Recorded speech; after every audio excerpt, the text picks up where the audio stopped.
제가 군에 입대하고 논산훈련소에서 훈련받을 때 일입니다. 훈련병들이 제일 힘들어하는 이제 화생방 훈련을 마친 주에 그 주일 교회에 가서 예배를 드리는데요. 예배 드리기 전에 한 30분 전에 미리 가서 다 오화절을 맞춰서 앉아 있었습니다. 예배당 한 중간 뒤쪽으로 큰 예배당에 그렇게 앉아 있었는데, 남자들이 그렇잖아요. 군대 얘기하면 아무래도 하나둘씩 뭐가 더 붙게 되고 거짓말도 조금씩 붙고, 또 하다 보면 막 말도 많아지고 커지고, 저랑 제 옆에 앉은 다른 친구들하고 전우들하고 같이 화생방 훈련 방금 받았으니까 뭐 이런저런 자랑도 하고 뭐 무용단 같이 막 이야기를 하다 보니까 어느 순간 목소리가 너무 컸던 것 같습니다. 제일 앞에 강단 위에 있었던 군종 조교가 갑자기 "저기 떠드는 훈련병 당장 튀어나와!" 그러는 거예요. 무슨 소린가 하고 딱 봤더니 저희를 가리키더라고요. 그래서 저하고 제 옆에 있던 친구들이랑 같이 끌려 나갔습니다. 가슴이 막 두근반 세근반 하면서 나갔더니 조교가 강단 위에 올라오라고 하더니 거기에 엎드려 뻗치를 하라고 합니다. 예배 시작 전까지 한 10분 정도 엎드려 뻗쳐를 하고 있었습니다. 그 큰 예배당에 훈련병들 다 앉아 있는데 저희 한 3명 정도가 거기에 엎드려 뻗쳐 하면서 있는데 얼마나 부끄럽던지요. 근데 그렇게 부끄러웠음에도 불구하고 이제 예배 시작하려니까 다시 들어갔죠. 들어가서 예배를 딱 드리는데, 원래 군대 가면 훈련소에서 제일 은혜를 많이 받잖아요. 부끄러웠던 건 다 잊어버리고 또 찬양 예배 시작하면서 찬양하니까 너무 감격이 컸어요. 그래서 눈에는 눈물이 뚝뚝뚝뚝 흐르고 정말 눈물을 어떻게 멈출 길이 없었습니다. 그렇게 찬양을 하면서 감격스럽게 예배를 시작을 했는데, 여러분, 한참 눈물을 흘리고 나면 어떻게 되지요? 이제 찬양 끝나고 군목 목사님 올라오셔서 설교를 시작하시는데 너무 눈물을 많이 흘려서 지쳐서 잠이 폭 들어버렸습니다. 한참을 자고 있는데 뭔가 좀 이상해요, 기분이. 그런 때 있잖아요. 예배 시간에 졸다가 뭔가 좀 이상할 때 있죠. 그때 눈을 딱 떴는데요, 목사님 축도하고 계시더라고요. 그날 예배 끝입니다. 참 사고뭉치도 이런 사고뭉치가 없는데 그런 사고뭉치도 이렇게 목사가 됩니다. 강단 위에서 엎드려 뻗쳐 하면요, 강단 위에서 말씀 전하는 자가 될 수도 있습니다. 제가 그때 이후로요 깨달은 게 있어요. 그래서 청소년들 또 아이들 같이 예배 드릴 때 보면 막 떠들고 그러잖아요. 그럼 저 속으로 그럽니다. 야, 쟤 나중에 목사 되려나? 여러분 혹시 그런 아이들 있으면 다그치지 마시고 그냥 목사 될 사람인가 보다 축복해 주시면 될 것 같습니다. 믿음의 가문이라고 해서요 사고뭉치가 없는 건 아닙니다. 오늘 본문에 보면 요셉의 아들 에브라임에게 3명의 아들이 있다 이렇게 나옵니다. 수델라, 에셀, 엘르앗, 이렇게 3명의 아들의 이름이 나옵니다. 이들은 믿음의 가문에서 태어났지만 사고뭉치들이었어요. 어느 날 3사람은 무장한 수하를 이끌고 가나안 땅 가드로 올라갑니다. 그러곤 가드 원주민들에게 한자리에서 직사당합니다. 제가 이 기사를 읽으면서 묵상을 하면서 제일 먼저 떠오른 질문이 이겁니다. 왜 올라갔을까? 이상하지 않습니까? 왜 올라갔을까? 이들은 애굽 국무총리 요셉의 손자들입니다. 누릴 만큼 누리고 없는 게 없을 만큼 정말 풍족하게 살아오는 그 손자들입니다. 아주 풍족한 사람들인데 뭐가 모자라서 가나안 땅 가드까지 올라왔을까? 거기서 또 남의 가축 빼앗으려다 그렇게 정말 그렇게 허무하게 죽을까? 정말 이해가 안 갔습니다. 성경에는 이유가 나오지 않아서 제 나름대로 추측을 해보았습니다. 물론 추측이라고는 하지만 성경을 따라서 추측을 해본 거죠. 창세기 48장 22절 말씀에 보면요, 야곱이 에브라임을, 이 죽은 세 아들의 아버지 에브라임을 축복하는 장면이 나오는데요, 이렇게 축복합니다. 내가 네게 내 형제보다 세겜 땅을 더 주었나니 이는 내가 내 칼과 활로 아모리 족속의 손에서 빼앗은 것이니라. 이 축복의 문구에는요, 야곱의 아픈 과거가 담겨 있습니다. 베델로 올라가야 할, 베델에서 예배해야 될 이 사람이 베델에 올라가진 않고 세겜 땅에 머물고 있으니 하나님은 야곱에게 재앙을 안겨주셨죠. 야곱의 사랑하는 딸 디나가 성폭행을 당하고, 이것에 분노한 디나의 오빠 시므온과 레위가 자신 수하에 길렀던 군병들을 데리고 또 칼을 채워서 같이 세겜 땅에 올라갑니다. 먼저 세겜 땅 사람들에게 거짓말을 해서 그들이 무장하지 못하고 완전히 무방비 상태로 만들어 놓고요, 그 무방비인 그 사람들 하나도 남김없이 다 살해를 합니다. 한순간에 세겜 땅, 세겜 마을이 초토화된 거죠. 이 소식을 듣고 야곱이 두려워 떱니다. 그 주변에 있는 가나안 본토민들이 자신에게 보복하지 않겠나, 그렇게 두려워 떠는 그에게 하나님께서 나타나시죠. 그리고 말씀하십니다. 너 야곱아, 여기 있지 말고 베델로 올라가라. 네가 약속한 그 장소에 올라가서 예배하라. 그럼 내가 너와 내 가족 지켜주겠다. 실제로 그때 야곱이 일어나 베델로 올라갔고 하나님이 지켜주셔서 가나안 어떤 사람도 감히 야곱에게 보복하지 못했습니다. 그런 의미로 빼앗은 세겜 땅입니다. 여기서 빼앗은 것이니라 라는 축복의 문구, 빼앗은 것이니라에 해당하는 히브리어 단어는 라카흐라는 단어인데요, 이 라카흐가 오늘 본문, 오늘 읽은 역대기의 본문 21절 마지막에 나옵니다. 가드 사람의 짐승을 빼앗고자 하였습니다. 가드라는 도시는요, 애굽에서 세겜까지 가는 그 길의 딱 중간 기착지입니다. 아마도 에브라임의 아들들은 증조 할아버지 야곱이 자신의 아버지 에브라임에게 축복했던 이 축복 문구를 전해 들었을 겁니다. 아마 귀따갑게 반복해서 들었겠죠. 증조 할아버지의 축복은 재앙 중에도 하나님 섬기고 하나님께 엎드리면 주께서 보호해 주시고 복 내려 주실 거라는 이야기고, 주님께서 복 주실 그 땅, 지금은 아니지만 하나님이 가라 하시는 그때가 있을 때 애굽 좋다고 머물러 있지 말고 그 땅을 찾아 올라가라 하는 말씀이었는데요, 이 사고뭉치 증조 손자들은 그 말에 딴 건 다 생각 안 하고 빼앗다 이 한마디에 그냥 혹한 것 같습니다. 마초적인 공명심으로 겉멋만 들었던 거죠. 그래서 동원할 수 있는 애굽의 군사도 있겠다, 다 동원해서 냅다 세겜을 쳐들어 올라간 겁니다. 올라가다가 중간에 만난 기착지 가드 땅에 머물다가 보니까 가축이 보이는 거예요. 그 가축을 보니까 탐이 난 겁니다. 그래서 빼앗으려고 한 것이죠. 가드 원주민의 가축이 이들에게 무슨 필요가 있겠습니까?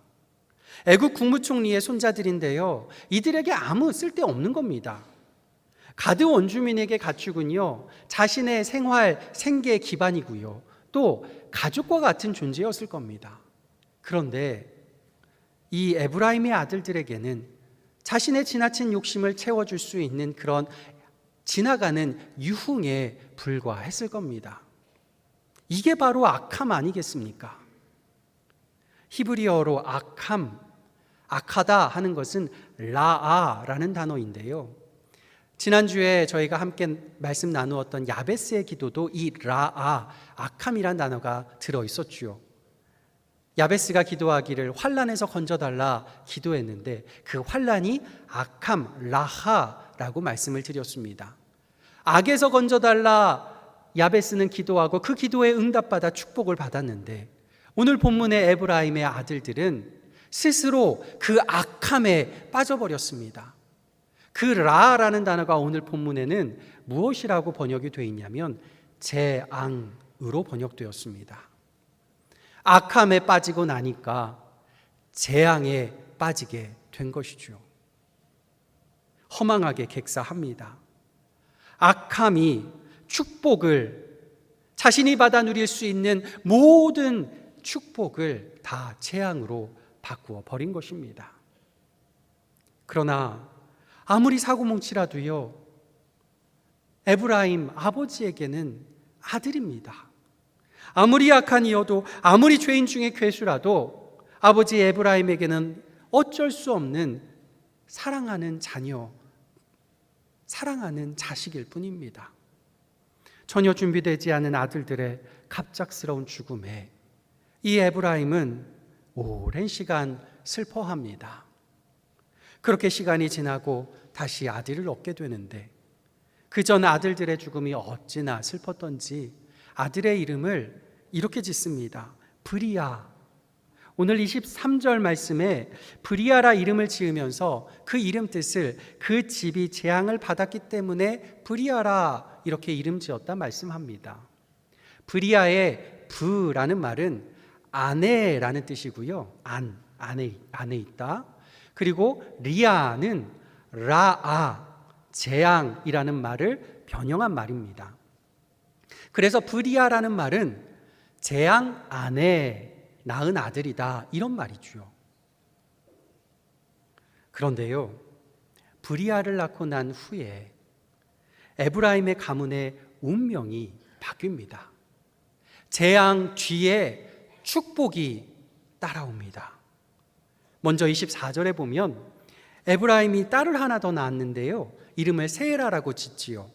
이 세라는 딸이지만 가드, 자신의 오빠들이 갑자기 허망하게 죽임당한 그 가드에서 세겜 땅으로 올라가는 그 길의 중간에 있는 베토론이란 지역이 있는데요, 그 베토론 지역의 아래성과 윗성을 건설해 줍니다. 그리고요, 우센세라 성을 또 건축합니다.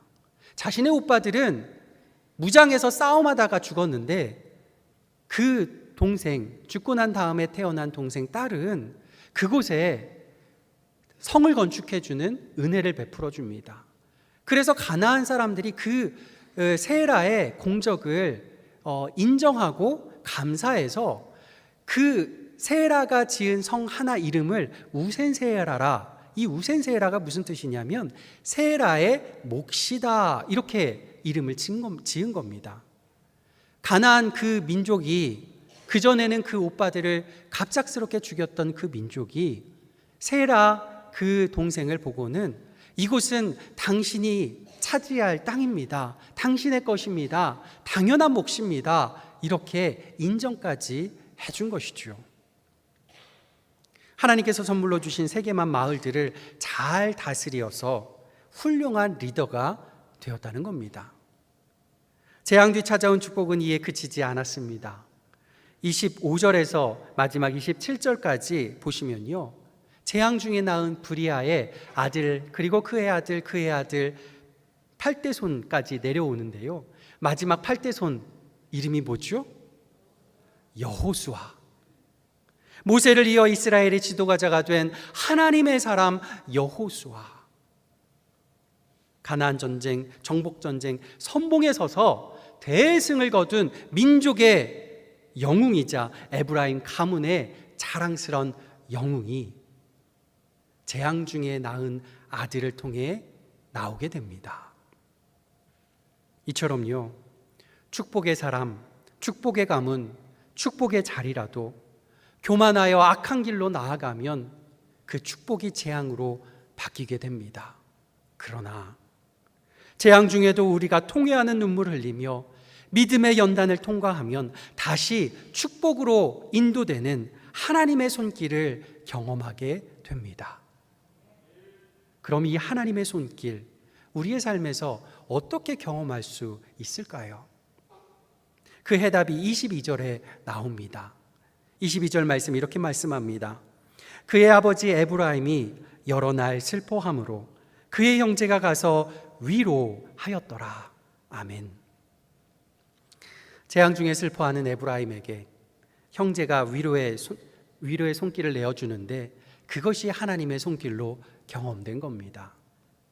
원어를 보면요, 여기서 형제는 그냥 형제가 아니라 형제들입니다. 무슨 차이일까요? 한 사람이 아니라 여러 형제라는 말입니다. 근데 여러분 한번 질문해 볼게요. 에브라임의 형제는 몇 명일까요? 한 명입니다. 누구죠?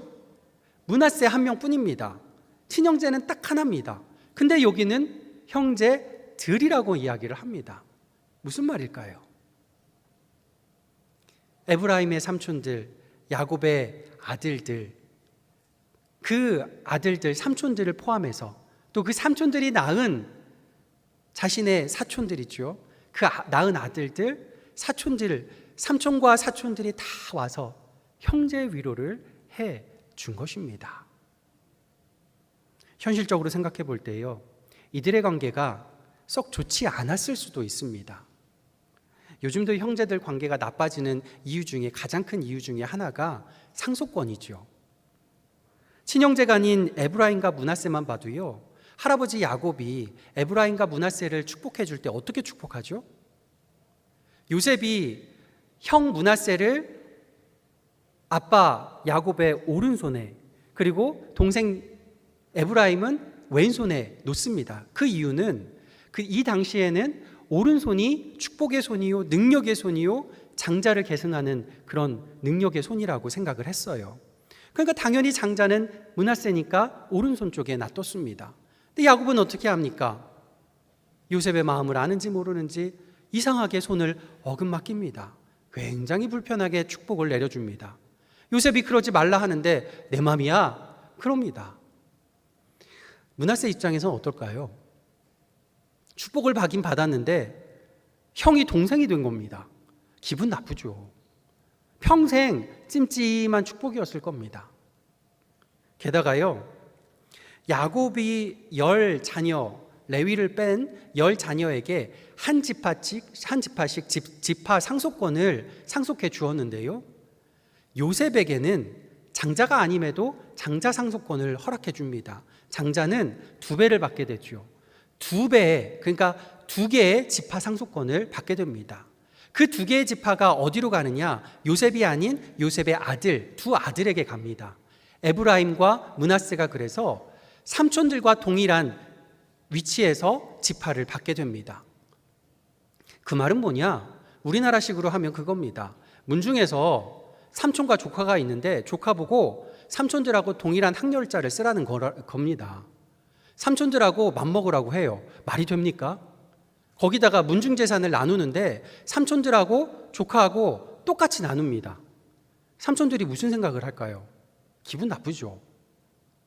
이런 상황이면 겉으론 사이가 좋다고 해도 속으론 미묘한 관계일 수 있습니다.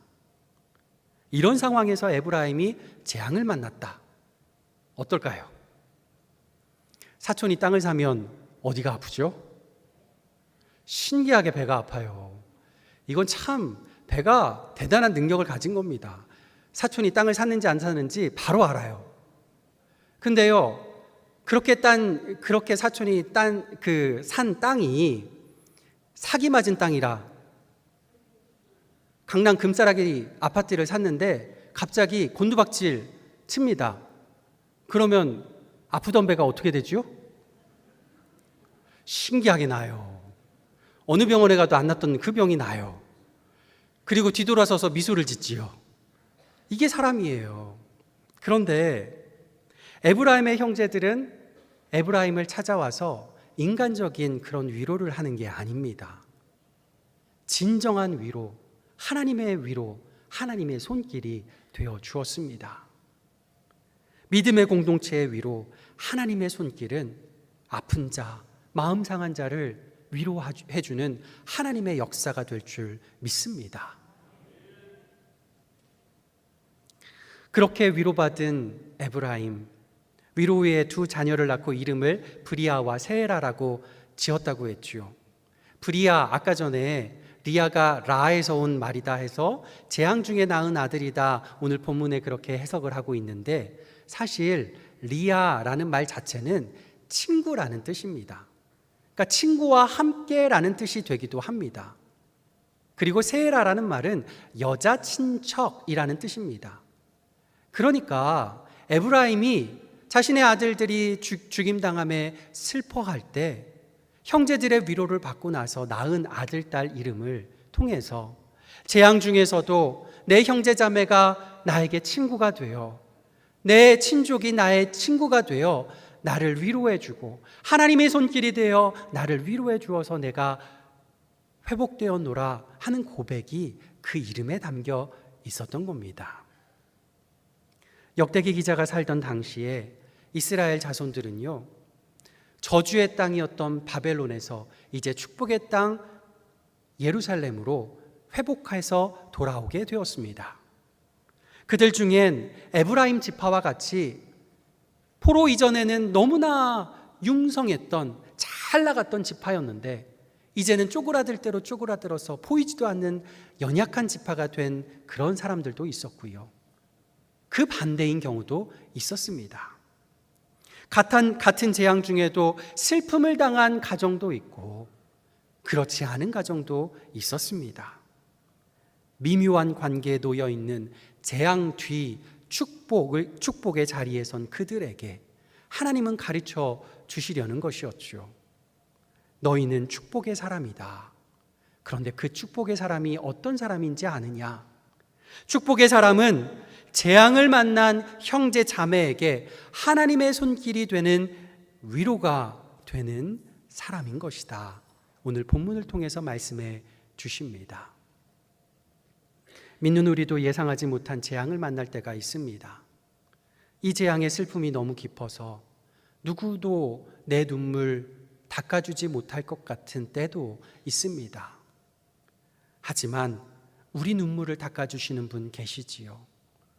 우리의 형제 자매가 되어주시고 우리의 친구가 되어주셔서 우리의 질고 짊어져 주시고 우리의 슬픔 친히 당해주시고 십자가를 지어주신 우리 주 예수님, 우리의 아픈 질고 다 체휼하신, 그래서 우리의 아픔 아시기에 우리를 공감하시고 우리를 위로하시는 참된 위로자 예수님, 그 예수님이 십자가 죽음을 하루 앞두고 제자들에게 이런 말씀을 하십니다.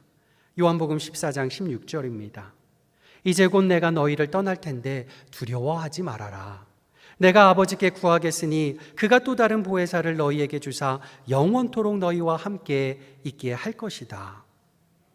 여기서 또 다른이란 말은요, 그 전에 있다는 얘기죠. 그 전에 보혜사 누구죠? 예수님. 또 다른 보혜사, 예수님이 보내주신 보혜사 누구죠? 성령님. 성령 하나님께서 우리의 보혜사 되어주신다 말씀합니다. 이 보혜사 무슨 뜻이냐면요, 헬라어로는 파라클레토스, 위로자라는 말입니다. 이 파라클레토스 이 단어가요, 구약의 헬라어 번역본 70인역에 살펴보면 오늘 본문에 그 단어가 나와 있습니다. 22절 위로하였더라, 이 단어가 바로 그 단어입니다. 예수님은 우리의 참된 위로자이십니다. 우리 성령님은 우리 평생에 우리와 함께 하시는 위로자이십니다. 성령님은 우리가 불의야 곧 재앙 중에 있을 때 불의야 곧 우리의 친구가 되어 주셔서 우리를 위로해 주시는 줄 믿습니다. 성령 충만이 무엇인지 아십니까? 방방 뜨는 거요? 아닙니다. 재앙당하고 슬픔당한 믿음의 형제 자매에게 우리가 성령의 위로를 전하는 손길 되어주는 것, 그게 바로 성령 충만인 줄 믿습니다. 성령 충만한 우리의 위로가 재앙 뒤 축복을 가져오는 능력이 될 줄 믿습니다. 2년 전에 섬기던 교회에서 선교부를 담당하고 있을 때였습니다. 한 메일을 받았는데요. 오래전에 그 교회 전임 전도사로 계셨던 목사님이라고 본인을 소개하시면서 사모님이 대장암 4기 판정을 받으시고 한국에 들어와서 치료를 항암 투병을 하고 계신데 목사님이 교회에다 안식월을 내시고 사모님을 잠시 잠깐이라도 돕고 싶어서 한국에 들어오려고 하시는데 병원 가까운 곳에 머물 수 있는 교회를 알아보다가 영락교회를 알아보게 되었다고 합니다. 그래서 성교관 안식관이 있어서 안식관을 신청할 수 있을까 싶어서 담당하고 있던 저에게 연락이 온 겁니다. 메일을 받고 고민을 했습니다. 그 원칙상으로 규정상으로는 선교사님이 아니면 신청을 못 하거든요. 그래서 고민 중에 선교부 회의에 그 주일날 안건으로 올려서 심의를 했습니다. 좀 도와줄 수 없겠느냐 설득을 하고 그래서 목사님이 원하신 기간만큼은 못했는데요. 그래도 한 달 동안 머무실 수 있도록 이렇게 해드렸습니다. 그렇게 2년이 지났습니다. 잊어버리고 있었는데 3주 전쯤에 메일이 다시 오셨습니다. 제가 여기 와 있다는 소식을 최근에 듣고서 너무 반가운 마음에 축하한다는 메일 인사를 보내주셨습니다. 그 메일에 이런 말씀이 적혀 있었어요. 제겐 고척교회가 첫 목사 부임지라 고향 같기도 해요. 아내가 아플 때 고척교회가 많이 도와주기도 했어요. 그렇게 메일을 받고 반가운 인사로 답신을 드리고는 또 잊어버렸습니다. 그러다가 오늘 말씀을 준비하면서 천사운동, 역대 천사운동을 이렇게 살펴보다가 2년 전에 천사운동 대상자셨다는 걸 알게 되었습니다. 박준우 목사님과 김혜영 사모님. 목사님 메일에 사모님께서 2년여간 치료를 받으시고 치료가 그간 잘 되어서 이번 7월에는 캐나다로 돌아올 수 있을 것 같다 하는 감사의 소식도 전해주셨었습니다. 참 감사하지요. 우리 교회 천사운동의 귀한 열매 중에 하나인 것이라 믿습니다. 오늘과 다음 주일 우리는 천사운동을 진행하고 있습니다. 제20차 천사운동, 지난 20년간 우리 교회를 인도해 주신 성령님께서 천사운동을 통해서 재앙 중에 있던 믿음의 형제자매들을 축복의 길로 인도해 주셨음을 감사드립니다. 그 20년의 축복의 시간을 되돌아보면서 우리는 또다시 성령 충만한 위로자가 되기를 소망하여 이 자리에 있습니다. 우리가 가진 물질의 일부를 떼고 거기에 기도를 더해서 나아가는 이 천사운동을 통해서 재앙 중에 있는 브리아가 축복의 브리아 되는 역사가 있기를, 그리고 재앙이 축복으로 바뀌는 그런 놀라운 역사 가운데 우리가 성령 충만한 자로 하나님께 쓰임받는 그런 귀한 하나님의 사람들 되시기를 예수님의 이름으로 간절히 축복합니다.